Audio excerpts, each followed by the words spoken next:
এই যে কাট করার পরে ঠিক এরকম হয়েছে।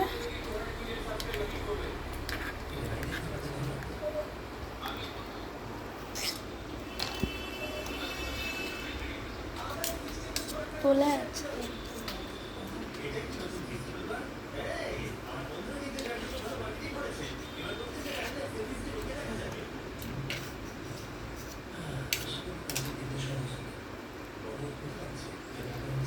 এই যে ব্রেডটা কতটা সফট দেখো তোমরা, আর এরকম ঠিক হয়েছে। আর যেমন পেরেছি বাচ্চাদের জন্য বানিয়েছি। প্লিজ তোমরা চ্যানেলটা সাবস্ক্রাইব করো, আর